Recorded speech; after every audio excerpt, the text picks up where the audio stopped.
이슈가 되고 관심이 있는 건 뭐 때문에 그러냐면 이것 때문에 그래요. 이게 뭐예요? 뭐예요? 휴거예요, 휴거. 휴거가 뭐예요?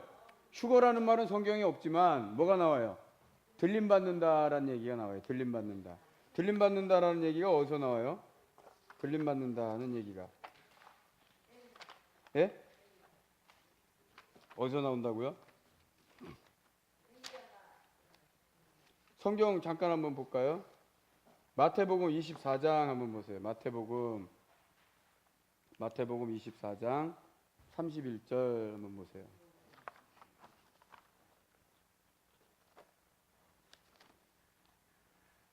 우리가 잘 아는 내용이에요. 근데 이걸 관심 있게 이렇게 안 보니까 잘 모르는 거죠. 마태복음 24장 31절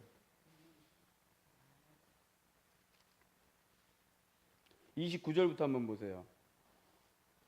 계시록에 있는 내용을 예수님은요, 복음서에서도 조금씩 다 공개를 하셨어요. 얘기를 하셨어요. 사복음서에도 나와요. 자, 24장 29절부터 한번 봅니다. 자, 시작.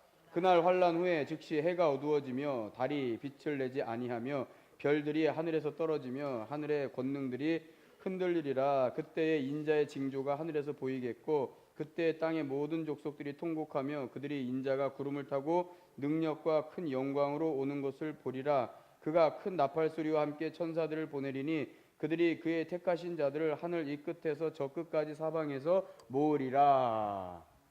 이게 이제 휴거의 근거가 되는 거예요. 이게 지금 계시록에도 나오지요. 계시록에도 나와요. 계시록에도.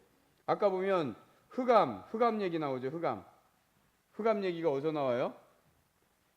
또 지진 나오고 하늘의 징조가 있고 이게 계시록 6장에서 나와요. 6장에서 여섯 번째 인을 뗄 때 나오고 또 16장에 가면 일곱 대접 나팔 얘기 나올 때 거기에도 보면 16장에 다섯 번째 큰 대접을 엎으면 흑암이 해와 달이 어두워져요. 해와 달이 어두워져. 빛을 잃어.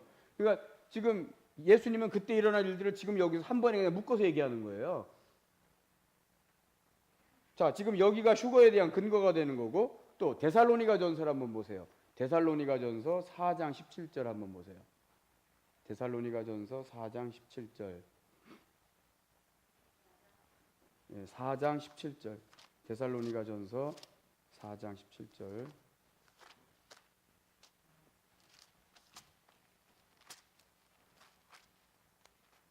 찾으셨죠? 예. 데살로니가 4장 17절 한번 읽어봅니다. 시작. 그 후에 우리 살아남은 자들도 그들과 함께 구름 속으로 끌어올려 공중에서 주를 영접하게 하시리니 그리하여 우리가 항상 주와 함께 있으리라. 그 위를 한번 보세요. 13절부터 시작. 형제들아 자는 자들에 관하여는 너희가 알지 못함을 우리가 원하지 아니하노니 이는 소망 없는 다른이와 같이 슬퍼하지 않게 하려 함이라. 우리가 예수께서 죽으셨다가 다시 살아나심을 믿을진대 이와 같이 예수 안에서 자는 자들도 하나님이 그와 함께 데리고 오시리라. 우리가 주의 말씀으로 너에게 이것을 말하노니 주께서 강림하실 때까지 우리 살아남아 있는 자도 자는 자보다 결코 앞서지 못하리라. 주께서 호령과 천사장의 소리와 하나님의 나팔 소리로 친히 하늘로부터 강림하시리니 그리스도 안에서 죽은 자들이 먼저 일어나고 그 후에 우리 살아남은 자들도 구름 속으로 끌어올려 공중에서 뭐예요? 주를 영접하게 된다. 그러니까 아까 마태복음 24장 31절에 있는 내용과 지금 여기 데살로니가전서 4장 7절에 있는 내용 뭐예요? 공중으로 주님 강림하실 때 공중으로 끌어올려간다. 호령하는 자와 천사장의 나팔 소리가 있고 주님 재림하실 때 우리도 공중에서 누굴 만난다?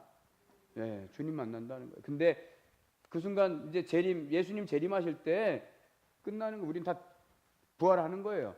생명의 부활로 심판받을 자는 심판의 부활로 다 일단 누구 앞에서요? 이 보좌 앞에 서는 거예요. 보좌 앞에서. 그래서 예수 믿은 성도들은 살아서 공중에 들림받은 자나 죽어서 부활해서 주님을 만난 자나 구원받은 성도는 죽었으나 살았으나 다 산자가 돼서 이들은 무슨 부활로? 요한복음 5장에 나오죠. 요한복음 5장에 생명의 부활로. 그 다음에 이 나머지 악인들은 심판의 부활로. 요한복음 5장을 한번 보세요. 잠깐.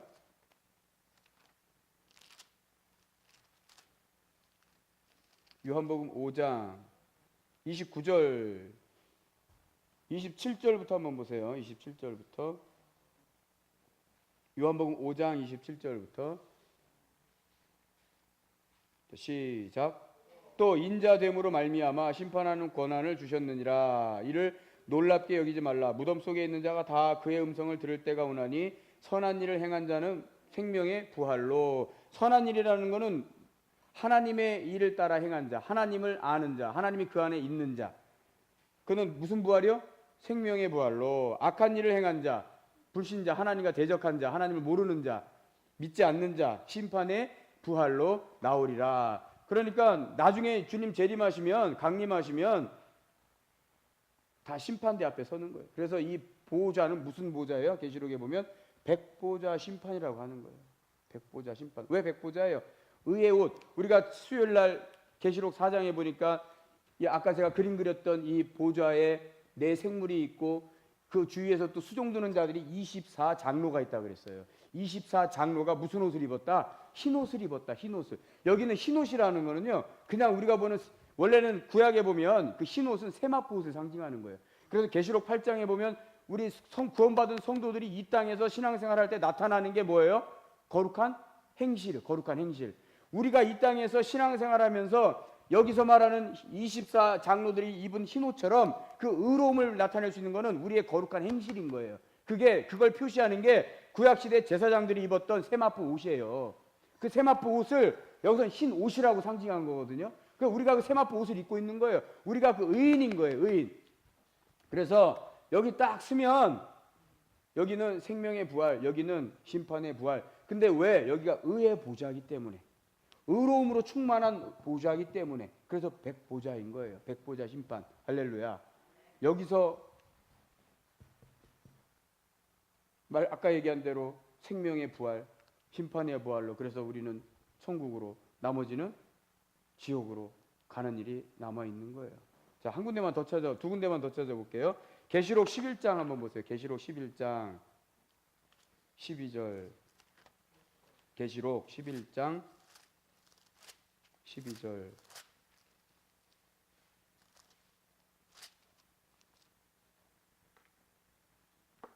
같이 시작. 하늘로부터 큰 음성이 있어 이리로 올라오라 함을 그들이 듣고 구름을 타고 하늘로 올라가니 그들의 원수들도 구경하더라. 하늘로부터 큰 음성이 있어. 하늘로부터 큰 음성이 이리로 올라오라. 자, 하나님을 만날 때 하나님께서 항상 자신의 임재를, 내가 임재할 거야, 내가 너를 만나줄 거야, 하나님이 자신에 대한 임재를 이루기 위해서 먼저 징조가 있는데, 그 징조가 뭐냐면 번개와 우레소리와 하늘에 있는 큰 음성이라. 그게 구약시대에도 그랬고요, 계시록에서도 하나님이 계속 만나주실 때 항상 먼저 등장하는 거는 큰 우레소리와 번개와 이런 표현들이 나와요. 한번 볼게요. 계시록 4장 5절을 한번 보세요. 계시록 4장 5절.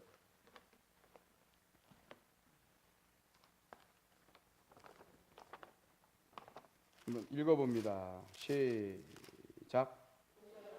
보좌로부터 번개와 음성과 우레소리가 나고 보좌 앞에 켠 등불 7이 있으니 이는 하나님의 7 영이라. 이게 수요일날 우리가 이 본문 가지고 제가 설교를 했는데, 사실 설교한 게 아니고 제가 교리 강론을 했어요. 설교적인 교리 강론을 한 건데 그게 굉장히 딱딱했을 거예요. 저도 힘들었지만, 이 하나님께서 7 영을 통해서, 아까 제가 그림 그릴 때 그랬죠. 7 영이 움직일 때마다 이 하나님의 보좌가, 내생물이 있는 이 보좌가 움직인다는 거예요. 근데 왜?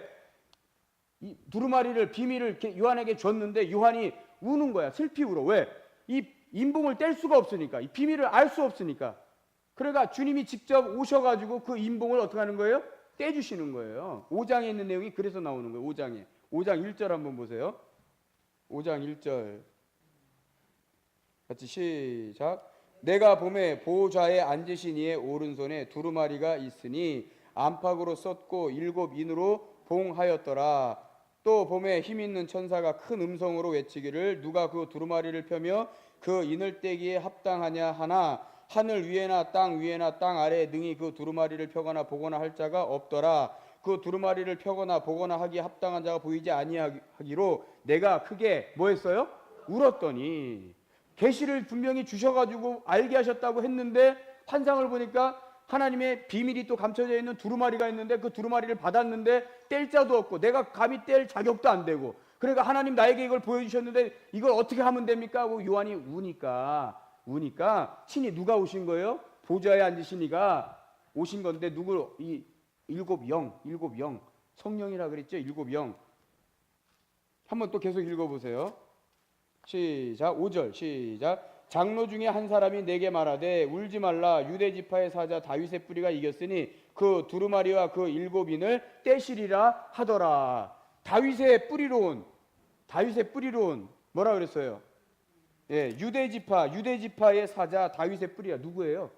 예수님이에요. 아까 죽었다 살아나신 이 보좌에 앉으신 이 그가 오셔서 이제 인을 떼신다 이거예요. 6절 시작. 내가 또 보니 보좌와 내 생물과 장로들 사이에 한 어린 양이 서 있는데, 보좌 사이에 어린 양이 서 있어. 그 어린 양이 누구예요? 예수 그리스도예요. 예수 그리스도. 서 있는데 일찍이 뭐 했어요? 성육신하셔서 일찍이 죽었어요. 죽었다가 지금은 죽임을 당한 것 같더라. 그러니까 요한이 죽임을 당한 것 같더라라고 표현하는 건 왜요? 예수님이 어린 양과 같은 모습으로 보좌에 앉아 계신 주님을 요한이 환상으로 봤는데 일찍이 죽임을 당한 것 같더라라고 요한이 증거하는 거예요. 왜요? 예수님이 요한의 모습에 보일 때에는 그가 손에 뭐가 있었어요? 못자국, 허리에 창에 찔린 자국 있어. 그걸 보는 거예요.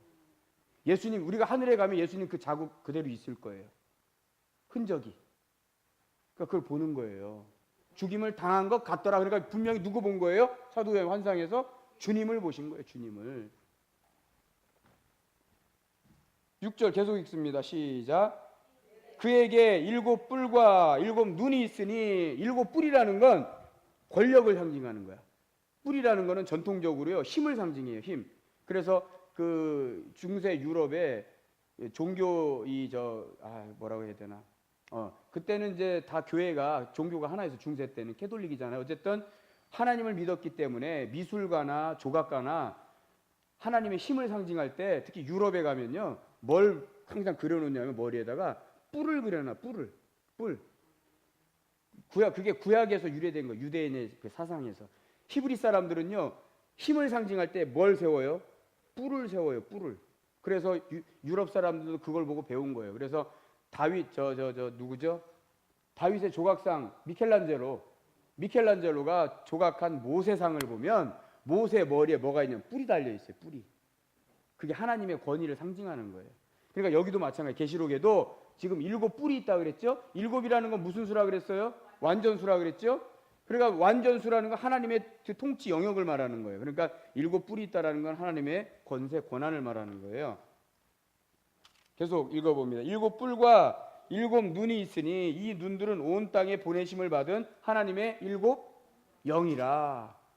그러니까 일곱 눈이 하나님의 일곱 영이에요. 일곱 눈, 일곱 영은 아까 말씀드린 대로 이 지금 우리가 은혜 시대에 살아가는 성령의 시대에도 우리를 다 간섭하시고 주관하시는 분은 누구세요? 성령 하나님. 성령이 개개인을 다 만져주시잖아요. 그러면 아까도 제가 말씀드렸지만 20만 30만이 다 예수 믿고 다 성령의 사람이라 그러면 20만의 영이 다 우리를 만져주시는 거예요? 표현을 그렇게 하는 거죠. 그러니까 20만이 됐든 100만이 됐든 1000만이 됐든 모든 것을 한 번에 다 주관하실 수 있고 볼 수 있는 게 하나님이시잖아요. 성령을 상징하는 거예요. 예. 눈이 다 본다는, 일곱 눈은 다 본다는 거예요.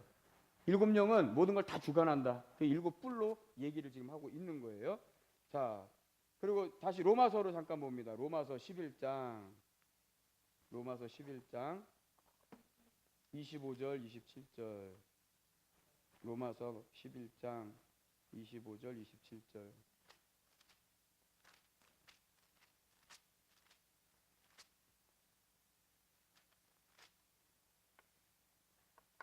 자, 같이 읽습니다. 시작. 형제들아, 너희가 스스로 지혜 있다 하면서 이 신비를 너희가 모르기를 내가 원하지 아니하노니 이 신비는 이방인의 충만한 수가 들어오기까지 이스라엘의 덜어는 우둔하게 된 것이라. 그리하여 온 이스라엘이 구원을 받으리라. 기록된 바 구원자가 시온에서 오사 야곱에게서 경건하지 않은 것을 돌이키시겠고 내가 그들의 죄를 없이 할 때에 그들에게 이루어질 내 언약이 이것이라 함과 같으니라. 그래서 계시록은요, 이방인의 충만한 수가 차기까지예요. 그런데 우리가 그동안 잘못 알고 있었던 거는 계시록의 7장에 보면 일곱 인의 심판에 대한 심판의 내용이 6장에 쭉 나와요. 6장 한번 가서 보세요. 계시록 6장. 첫 번째 심판의 시작이 뭐로 시작돼요? 지금 말한 6장에서 일곱 인의 심판으로 시작이 돼요. 6장에서 6장 1절 한번 봅니다. 6장 1절 시작. 내가 봄에 어린 양이 일곱 인 중에 하나를 떼시는데, 누가 떼요 지금? 인봉을. 아까 5장 1절에서 두루마리를 요한에게 줬는데 요한이 두루마리를 어떻게 뜯을 수도 없고 볼 수도 없고 알 수 없으니까 크게 슬피 울었어요, 안 울었어요? 울었어요. 그러니까 6장에 와서 이제 친히 누가 내려오신 거예요? 번개와 우레소리와 그 대성 가운데 주님이 오셔서 지금 뭘 떼시는 거예요? 친히 일곱 번째 인 중에 첫 번째 인을 떼시는 거예요. 다시, 내가 봄에, 요한이 봄에 어린 양이 일곱 인 중에 하나를 떼시는데, 그때 내가 들으니 내 생물 중에 하나가 뭐와 같아요? 우레소리와 같이 말하되 오라 하기로, 내가 가서 보니 흰 말이 있는데 그 탄자가 활을 가졌고 면류관을 받고 나아가서 이기고 또 이기고 하더라. 전쟁이 시작됐다라는 거. 왜? 이미 이긴 전쟁이에요. 이긴 전쟁. 이제 심판만 남은 거예요. 그리고 3절에 봅니다. 시작. 둘째 인을 떼실 때에, 또 5절 시작. 셋째 인을 떼실 때에 내가 들으니, 또 쭉 가서 7절 시작. 넷째 인을 떼실 때에, 9절 다섯째 인을 떼실 때에, 또 쭉 내려와서 12절 시작. 내가 보니 여섯째 인을 떼실 때에, 큰 지진이 해서 그 표에 보면 간단하게 정리해놨는데, 자, 중요한 건 9절과 12절 사이에 10절, 11절 거기를 봅니다. 9절부터 시작. 다섯째 인을 떼실 때에 내가 보니 하나님의 말씀과 그들이 가진 증거로 말미암아 죽임을 당한 영혼들이 제단 아래에 있어 큰 소리로 불러 이르되, 거룩하고 참되신 대주제여, 땅에 거하는 자들을 심판하여 우리 피를 갚아주지 아니하시기를 어느 때까지 하시려 하나이까.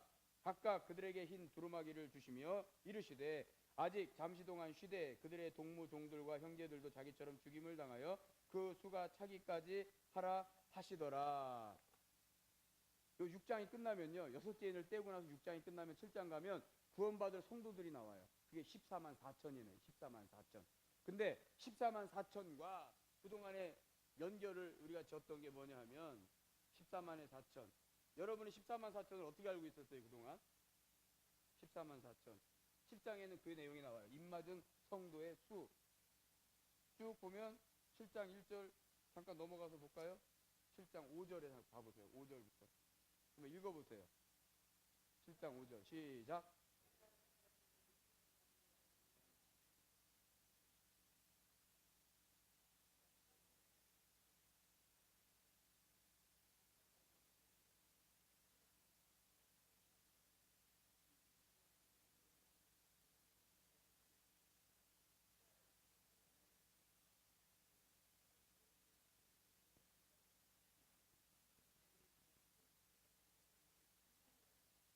자, 됐습니다. 자, 결국엔 뭐예요? 지금 이스라엘의 몇 지파가 얘기되고 있어요? 12지파인데 12지파에 각각 몇 명씩? 12,000명씩. 그래서 몇 명? 14만 4천이 입맞은 자래요. 그래서 그동안 전천년주의 세대주의적 전천년설을 주장했던, 이 천년왕국설을 주장했던 사람들이 뭐라고 얘기했냐면, 이방인의 수가, 아직도 예수 그리스도의 피로 구원받아야 할 이방인의 수가 차기까지, 이방인의 수는 이방인의 숫자대로 차야 되는데, 이게 찰 때까지 유대인, 지금 이스라엘 백성 유대인들 가운데 12지파가 어딘가에 다 흩어져 있다. 전 세계적으로 12지파가 다 흩어져 살고 있는데, 복음이 하여튼 다 퍼져가지고 12지파 가운데 한 지파씩 몇 명씩?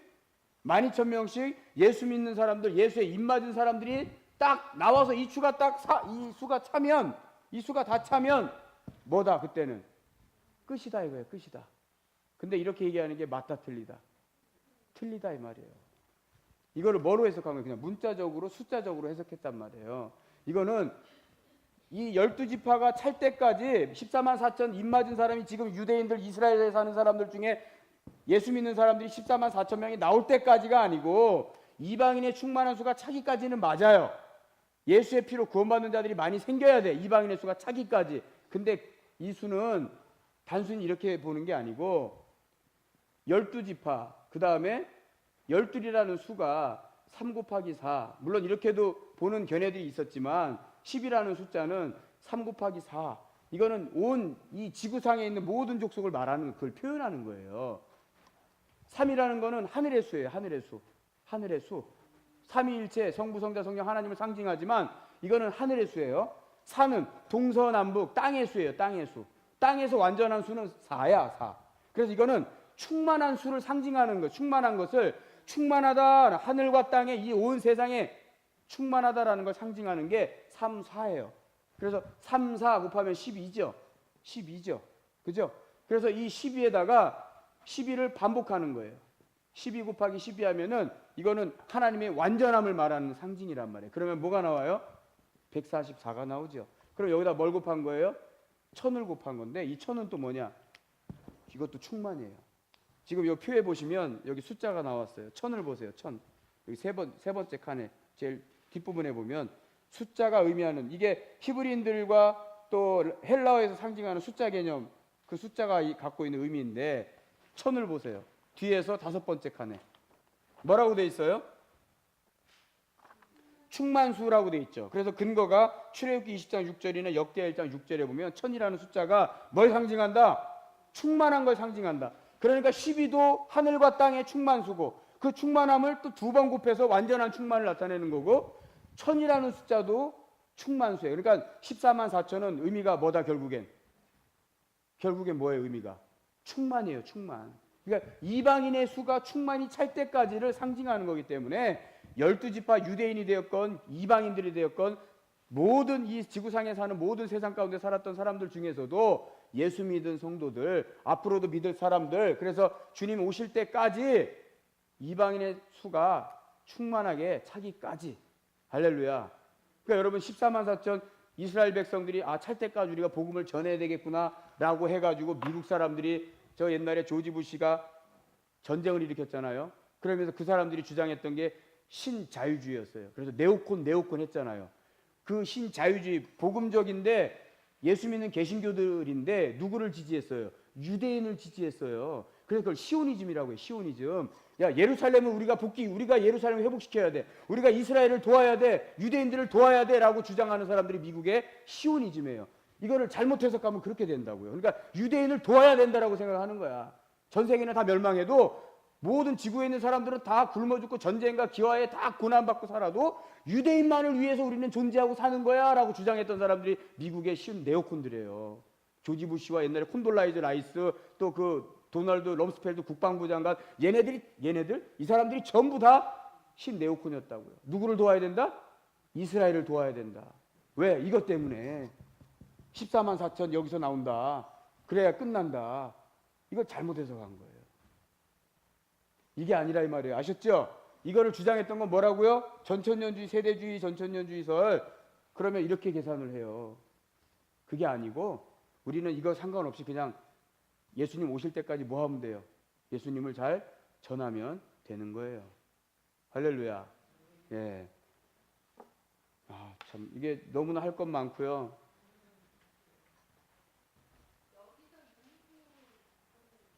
네? 666은요. 이 전통적으로 유대인들이 생각하는 6이라는 숫자는요. 불완전한 수예요. 그래서 불완전한 수가 몇 번 반복된 거예요? 6. 그래서 이걸 666이라고 읽으면 안 되고 그냥 666이라고 읽는 게 맞아요. 666이 아니에요. 근데 왜 666이라고 읽었냐면 아까 그 게마라라는 이 음가 알파벳에 다 숫자적 의미가 있다고 그랬죠. 이 네로라고 하는 이 네로 황제의 이름을 알파벳을 이거를 풀어가지고 숫자의 이 게마라의 근거의 숫자를 다 부여를 하면요 666이 나와요. 적그리스도를 상징하는 숫자가 666이거든요. 그럼 이 네로라는 사람 이름을 헬라어로 쭉 써가지고 그 헬라어 알파벳이 갖고 있는 숫자를 다 더하면은 뭐가 나온다고요? 666이 나와요. 그래서 그 당시에는 이 네로를 뭐로 본 거예요? 아까 과거적인 해석법이나 역사적인 해석법으로 요한계시록을 보면 그 당시에 있었던 적그리스도와 같았던 자들을 이렇게 계산을 해보면 적그리스도의 숫자가 666이에요. 그런데 이 당시에 네로가 뭐였어요? 666이에요. 그러니까 그 당시에는 적그리스도가 역할을 누가 했던 거예요? 네로가 했던 거예요. 예.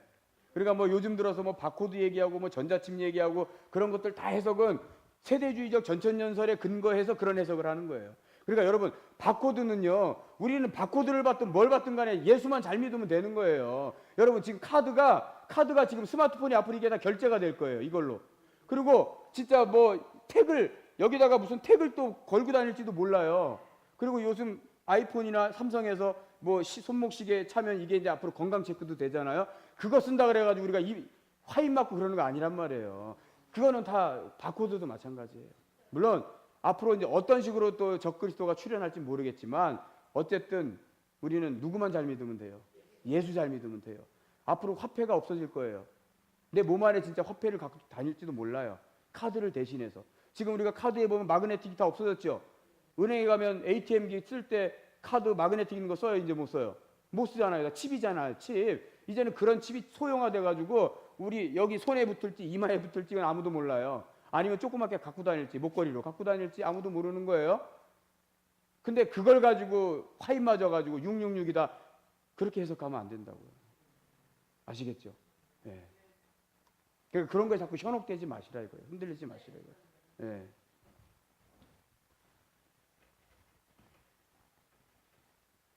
그게 중요한 게 아니라 제가 지난번에 설교했던 것처럼 우리 마지막에는 뭐가 식는다 그랬어요?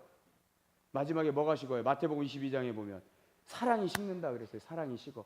사랑이 점점점 식어가는 거를 두려워해야 돼요. 서로 죽는데 내어줄 거란 말이에요. 그런데 나중에 이 세계가 단일 정부가 되면 단일 정부가 될 거는 같아요. 단일 정부가. 그럼 세계를 정치적으로, 군사적으로, 경제적으로 좌지우지하는 통치 세력이 나올 거예요. 분명히. 그때 가서 이제 아마겟돈 전쟁도 있겠죠. 그런 영적인 전쟁이 있을 거예요. 종교적인 전쟁이. 근데 그거는 정치적인 세력과 결탁해가지고 정치적인 세력이 종교권을 다 장악하는 거예요. 그러니까 종교도 뭐로 눌러요? 정치와 경제. 결국엔 경제, 돈으로 다 눌러요. 돈으로 눌러요. 그러니까 그 경제권의 지배를 받으면서 이제 종교 생활하는 거, 신앙 생활하는 거, 특히 우리가 신앙 생활하는 게 이제 어떤 영향을 받을지는 몰라요.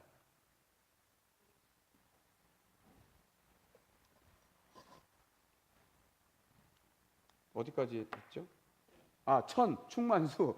충만한 수. 아까도 로마서 11장에 보면 이방인의 수가 차기까지, 충만한 수가 차기까지 구원받을 자를 위해서 주님의 피가 그들에게까지도 유효하도록. 그러니까 우리가 신앙생활하는 건 이 14만 4천 이 숫자에 너무 집중하지 마세요. 이건 뭘 말한다고요? 충만한 수다. 우리가 어디에 들어간 거예요 지금? 충만한 수에 들어가 있단 말이에요. 할렐루야. 그걸로 끝나면 되는 거예요. 굳이 숫자적으로 저걸 그러면 이 세계를 정치적으로 이상하게 몰고 가요. 자, 잠깐 우리 5장을 한번 봅니다. 5장. 계시록 5장. 계시록 5장을 살펴보기 전에 이 천년왕국설 나눠드린 거 있어요. 지금 막 너무 할 거는 많으니까 제가 정신이 없어요. 지금 막. 천년왕국설을 잠깐 보면 아까 설명해드린다고 그러고 안 했어요. 자, 뒤에 한번 그림을 보세요. 이 그림으로 보는 게 제일 빠를 것 같아요. 이건 이론적인 설명이니까 이거는 한번 읽어보시고 그림을 보시면 그림이 몇 개가 나왔어요 지금? 총 4개가 나왔죠? 박스가 4개 나왔어요. 4개 나왔는데 제일 위에 있는 게 뭐예요? 무천년설을 지지하는 거예요. 무천년설. 자, 요거를 펼쳐놓고 계시록 20장을 보세요. 계시록 20장. 지금 정신없죠? 저도 막 정신이 없어요. 계시록 20장. 한 달 동안 계시록만 했으면 좋겠어요. 아이고. 계시록 20장 살피셨죠? 예, 한번 읽어보세요. 1절부터 시작. 또 내가 봄에 천사가 무저갱의 열쇠와 그 큰 쇠사슬을 그의 손에 가지고 하늘로부터 내려와서 용을 잡으니 곧 옛 뱀이요 마귀요 사단이라 잡아 1000년 동안 결박하여 무저갱에 던져 넣어 잠그고 그 위에 임봉하여 1000년이 차도록 다시는 만국을 미혹하지 못하게 하였는데 그 후에는 반드시 잠깐 노일이라 그랬어요. 그래서 쭉 내용이 천년왕국과 관련된 이야기들이 쭉 나와요. 그런데 이 부분만을 놓고 천년왕국을 해석하면 안 되고 계시록 전체를 놓고 해석을 해야 된다 그랬어요. 자, 무천년설을 거기 박스를 한번 보시면 자, 초림은 이 초림인데 초림은 왜 오셨다 그랬어요, 예수님이? 구원을 이루시려고, 죄에서 구원을 이루시려고, 재림은요 심판해 주러 오시는 거예요. 재림 때는. 자, 근데 이 박스에 보니까 예수님이 초림하셨어요. 초림하셨고 화살표가 이렇게 양쪽으로 돼 있어요.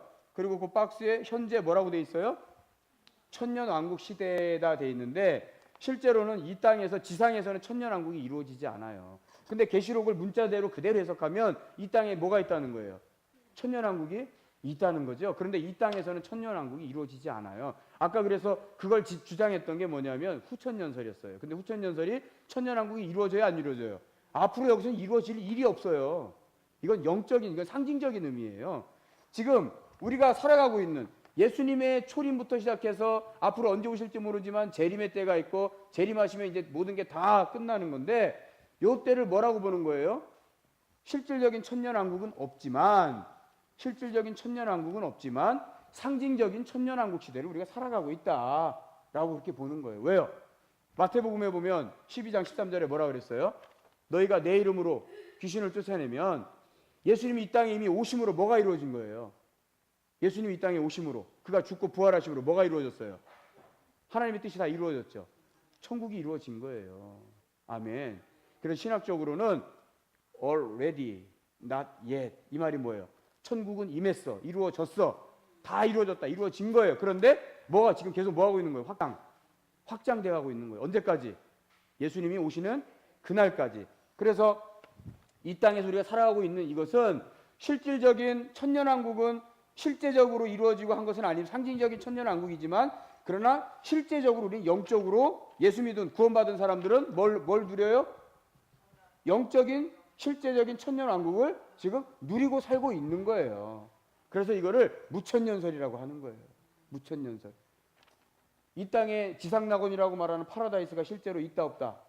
없다. 그러나 우리 믿는 사람들에게는 이미 영적으로 뭐가 이루어졌다? 천국이 이루어졌다. 그러니까 예수님 오시는 그날까지가 숫자적으로 딱 1000년이 아닌 거예요. 아셨죠? 숫자적으로 1000년이면 지금 2000년 지났어. 2000년이야. 지금 2000년.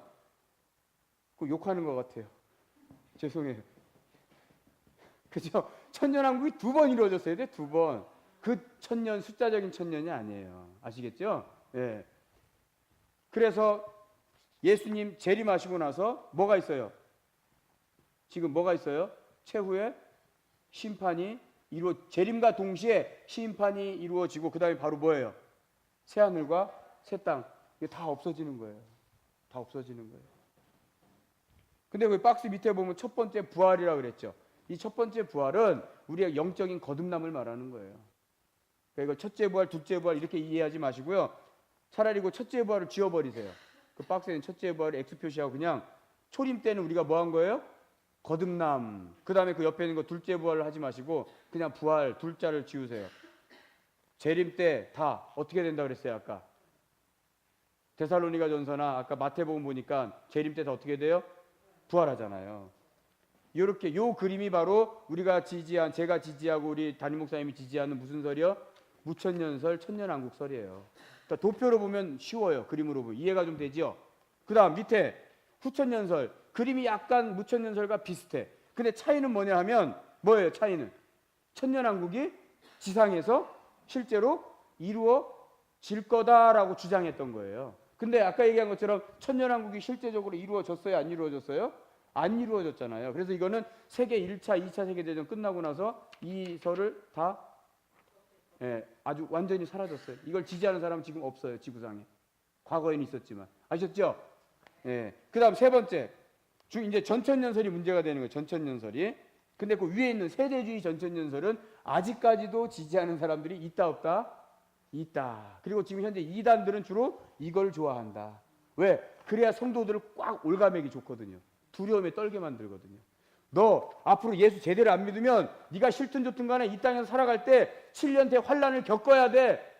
그럼 너 그냥 불신자로 살면 7년대 환란 그냥 지나가는지 안 지나가는지 모르게 그냥 사는데, 어쨌건 간에 모든 사람들이 겪는 7년대 환란이 오는데 그때 구원받아야 돼. 그러니까 너가 지금 예수 믿어야 돼. 네가 우리 성령 받고 인침 받아야 돼. 그래야 환란이 왔을 때 네가 이겨낼 수 있어. 7년대 환란을 견뎌.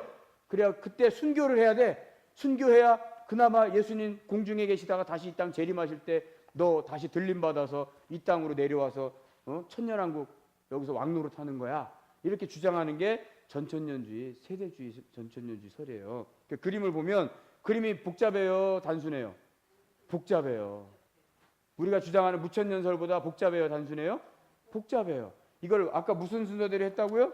계시록을 4장부터 22장까지 다 시간 순서 이렇게 쪼개놨다고요. 그래서 6번째 인, 나팔, 7나팔, 그 다음 7인, 7나팔, 7대접, 요 심판을 한 번, 두 번, 세 번, 그리고 여기서 중간의 일들, 이걸 다 시간 순으로 다 다른 것처럼 반복 나열해놨다고요. 그런데 아까 말한 것처럼 이게 다 다른 게 아니고 뭐다? 같은 거다. 같은 거다. 자, 그림을 보세요. 메시아 초림했어요. 그 다음에 예수님이 어디 오세요? 공중 재림해. 그러니까 성도가 1차로 뭐예요? 휴거해. 그죠? 그 다음에 7년 뭐가 있어요? 혼인잔치가 나와요. 또 7년 대환란이 나와요. 그 다음에 또 7년 환란 끝이 있어요. 그리고 7년 지상 재림을 해요. 근데 그때 죽은 자들이 7년 대환란 동안 죽은 자들이 부활해서 누굴 만나요? 주님을 만나.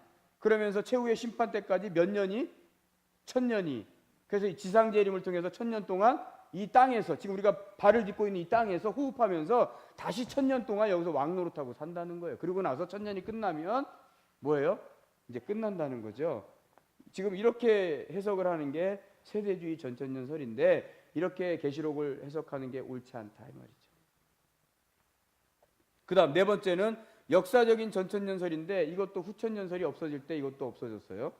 그림을 한번 보면 메시아 초림, 대환란의 시작, 메시아의 재림과 성도의 부활. 요거는 약간 어떻게 보면 여기까지는 무천년설, 우리가 주장하는 무천년설과 약간 비슷할 수도 있어요. 왜냐하면 우리는 예수 믿는 사람들이 볼 때는 지금 영적인 실제적인 천년왕국을 사는 것과 같이 살아도 가지만 지금 이 안에서 뭐가 이루어지는 거예요? 환란이 있고 지진이 있고 기근이 있고, 그러니까 이건 우리가 살아가는 동시대에 있는 거예요. 이게 따로 나중에 있을 게 아닌 거예요. 아시겠죠?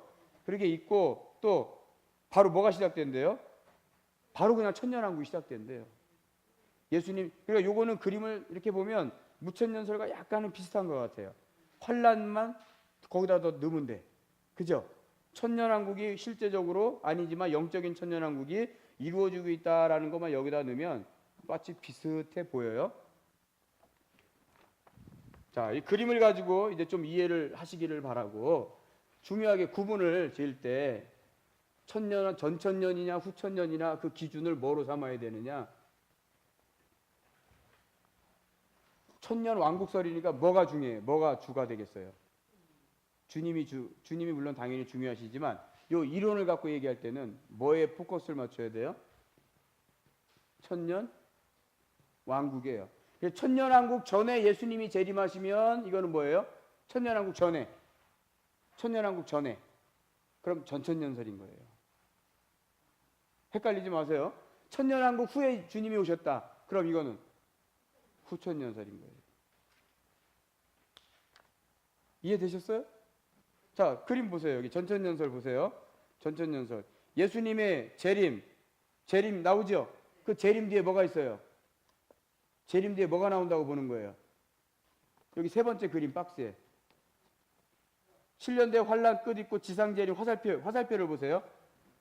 화살표를 보면 이렇게 화살표 돼 있죠? 거기에 뭐라고 써 있어요? 7년 대 환란 끝 지상 재림, 예수님 재림 돼 있죠? 그리고 나서 바로 뭐가 나와요? 천년 왕국 나오죠? 그러니까 재림, 예수님이 재림이 있고 그 다음에 뭐가 있어요? 천년 왕국이 있잖아요. 그러니까 천년 왕국 전에 예수님이 오신다 그랬으니까 무슨 설이요? 전천년설인 거예요. 근데 후천년설이나 우리 무천년설을 한번 보세요. 후천년설이나 무천년설을 보세요. 자, 천년 왕국이 예수님 재림보다 앞에 있어요, 뒤에 있어요? 앞에 있죠. 그러니까 천년 왕국이 먼저 있죠. 그러니까 천년 왕국 다음에 누가 오세요? 예수님이 오시죠. 그럼 그걸 뭐라고 한다고요? 후천년설이라고 하는데 우리 무천년설도 이렇게 보면은 어디에 속하는 거예요? 후천년에 속하는 거예요. 후천년에. 왜? 지금 천년왕국 끝나고 이 지상에서 끝나고 누가 오시는 거예요? 예수님이 오시는 거니까 천년왕국 후에 주님이 오신다. 그래서 후천년설의 입장에 이렇게 그림상으로는 그렇게 보여진다 이거죠. 다시요. 정리를. 이거 헷갈리시죠? 헷갈리죠? 그러니까 물론 예수님이 만왕의 왕이시고 만주의 주세요. 중심이 되는 건 맞아요. 그런데 여러분들이 이건 뭐 우리가 신앙생활할 때 교리적이긴 한 건데 천년왕국설을 얘기할 때는 천년왕국을 중심으로 보라 이거예요. 그래서 천년왕국 이루어지기 전에 예수님이 이 땅에 재림하셨다. 그러면 요거는 무슨 소리예요? 천년왕국 전이니까? 네, 그렇죠. 이제 이해되셨네.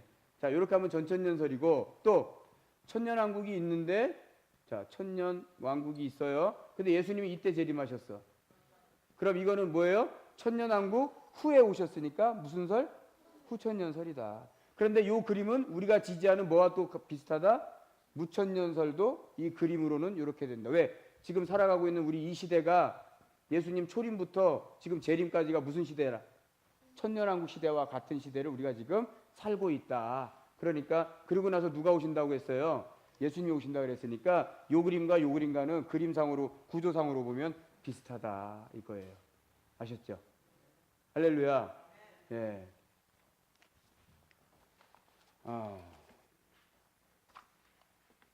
자, 천년왕국 이제 잠깐 이제 접으시고 마지막 한 부분만 좀 설명드리고 마치도록 할게요. 자, 다시 우리 계시록으로 가서 계시록 4장을 한번 좀 읽어봅니다. 계시록 4장. 계시록 4장은요 하늘의 그냥 모양이에요. 하늘에 대해 설명하고 있는 거예요. 우리가 하늘을 막연하게 생각하잖아요. 근데 하늘은 분명히 존재하는데 어떤 표현을 해도 우리가 그 하늘에 대해서 다 이해할 수 없기 때문에 요한을 통해서 하늘을 보여준 거예요. 그리고 이미 구약에도 하나님이 에스겔을 주의 종으로 불러서 선지자로 쓰실 때 하나님이 에스겔을 제일 먼저 선지자로 부르면서 하나님의 선포할 말씀을 맡길 때 사명을 맡길 때 하나님이 에스겔에게 보여주신 게 뭐냐면 하늘이에요. 하늘. 천상의 하늘을 보여주세요. 그러면서 그에게 사명을 맡겨요. 다니엘도 하늘을 봐요. 근데 지금 사도 요한이 똑같이 하늘을 본 거예요. 자, 4장을 한번 봅니다. 4장 2절부터 1절부터 보세요. 시작. 이 일 후에 내가 보니 하늘에 열린 문이 있는데 내가 들은 바 처음에 내게 말하던 나팔 소리 같은 그 음성이 이르되. 아까 내 생물들 가운데서 무슨 소리가 난다 그랬어요? 넷성과 우레소리와 번개소리와 나팔 소리가 난다 그랬죠. 하늘 보좌에서 나는 소리라 그 상징이에요. 그 음성이 이르되 이리로 올라오라. 이후에 마땅히 일어날 일들. 아까 1장 19절에서는 마땅히 일어날 일을 뭐라 그랬어요? 장차 될 일. 장차 될 일이에요 이게. 마땅히 일어날 일들이. 그걸 내가 너에게 뭐한다? 보이리라. 보일 거니까 너 올라와. 지금 보좌에 계신 주님이요 하늘 문을 열어놓으신 거야. 근데 그 문은 꼭 여기만 문이야 라고 있는 게 아니에요. 어디든 열릴 수 있는 거예요. 누가 열면? 하나님이 여시면. 근데 요한에게 지금 문을 열어주셨어. 너 일로 올라와라. 요한이 환상 가운데 올라가서 보는 거야 하늘을. 지금 요 4장의 내용이에요. 그게 그림에 그려지죠. 예. 2절 시작. 그래서 내가 그 성령에 감동되었더니 보라 하늘에 뭘 베풀었어요 하나님이? 내가 하늘에 가서 보니까 하늘에 뭐가 있어요? 보좌가 있다. 보좌가 있는데 아까 그랬죠. 보좌는 고정된 어느 한 곳에 딱 있는 게 아니라 보좌는 어떻게 된다고요? 이동하게 된다. 그러니까 보좌를 여기서 말하는 베풀었다라는 건 이 헬라어적인 의미는요. 이동이 가능한 자리를 말하는 거. 이동이 가능한 거. 그러니까 보좌가 놓여져 있다 이 말이에요. 다니엘서 7장 9절 10절에 보면 하늘에 보좌가 놓이고라 그래서 놓이고 놓였다 이 말이에요. 놓였어. 이동이 가능한 거예요. 이동이. 계속 읽어봅니다. 예, 시작. 보좌 위에 앉으신 이가 있는데 앉으신 이의 모양이 벽옥과 홍보석 같고 또 계속 읽어보세요. 벽옥과 홍보석 같고 또 무지개가 있어 보좌에 둘렸는데 그 모양이 녹보석 같더라. 박전사님 이거 전화 좀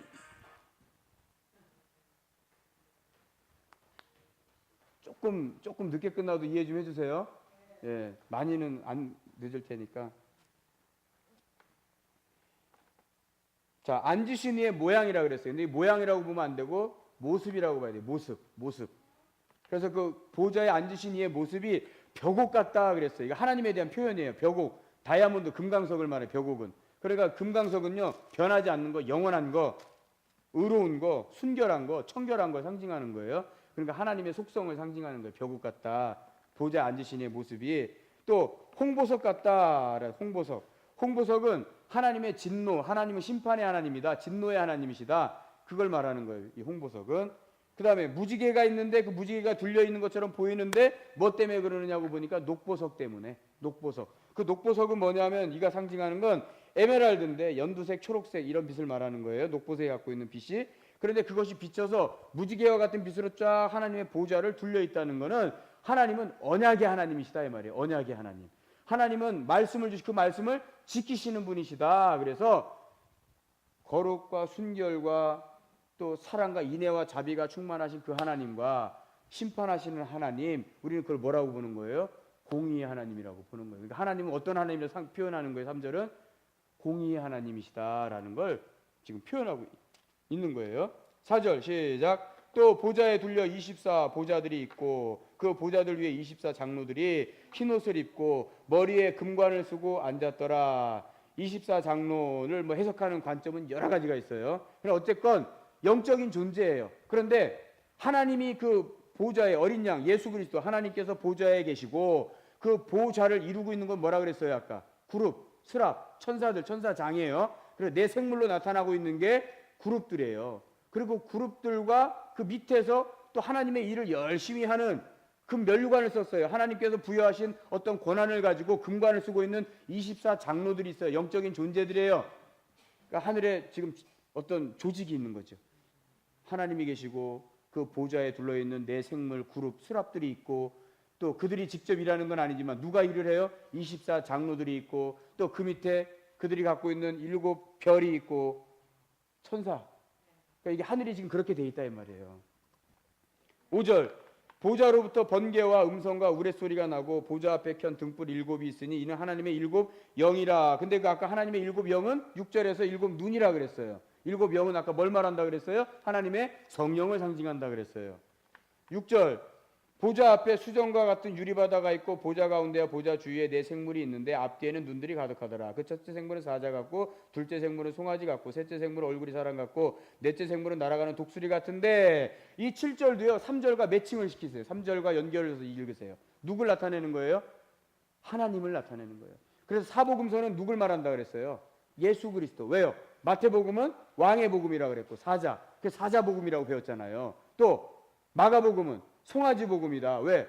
예수님이 뭐하러 오셨기 때문에 종의 모습으로 섬기러 오셨기 때문에 그래서 송아지가 이 보좌를 상징하는 한쪽 면을 차지하고 있는 거고 또 하나는 사람으로 오셨어. 그러니까 하나님이 사람으로 오셨죠. 인자로 인자. 그러니까 사람의 형상의 얼굴이 또 한쪽 보좌를 차지하는 거고 또 모든 하나님의 비밀을 영계를 다 피조계를 물질계를 초월해서 하나님의 영광 가운데 함께하고 있는 높은 곳에서 독수리가 보는 것과 같은 그래서 한쪽 면은 또 뭐가 상징해요? 독수리가 상징하고 있다 이 말이에요. 그래서 이 사자, 송아지, 사람, 독수리는 누굴 상징하고 누굴 말하는 거예요?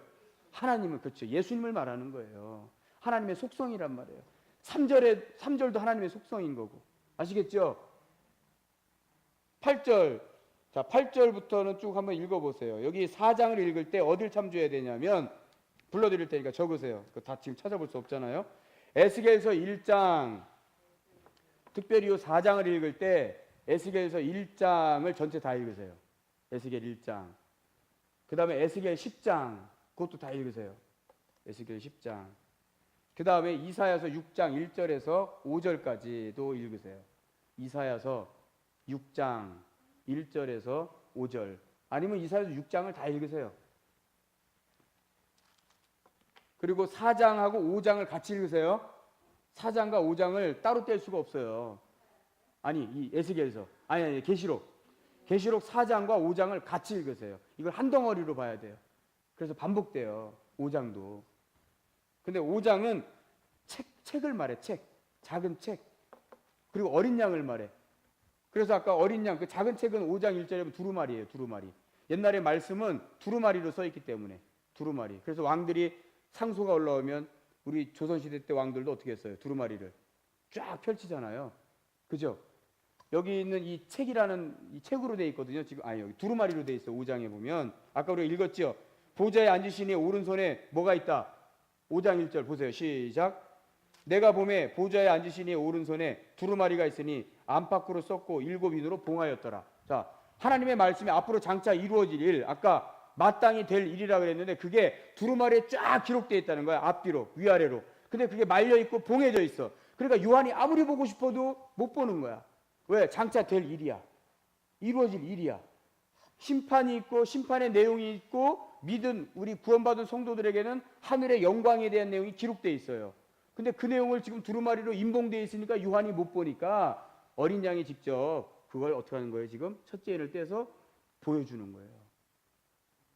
근데 여긴 작은 책이라고 그랬는데 22장에 가면 이 책들과 그러니까 두루마리가 몇 개 있는 거야. 감춰져 있는 비밀이. 근데 그걸 보여주는 거예요. 지금 계시록을 통해서. 근데 그 책도 우리가 알아야 되는 거야. 그 책 우리가 알아야 돼. 그래서 계시록을 알아야 돼요? 몰라야 돼요? 알아야 돼요.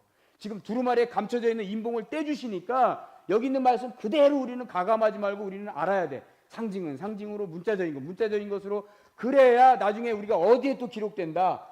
또 하나의 책이 있다. 그게 뭐다? 생명책이다. 그 생명책에 우리 이름이 기록돼야 된다. 근데 생명책에 이름이 기록되는 사람은 누구냐? 계시록 아까 1장 1절 3절 읽은 것처럼 여기 있는 말씀을 읽고 보고 듣고 그대로 지켜 행하는 자가 어디에 기록된다? 생명책에 이름이 기록된다. 할렐루야. 그 내용을 말하고 있는 거예요. 계시록에서 22장을 보세요.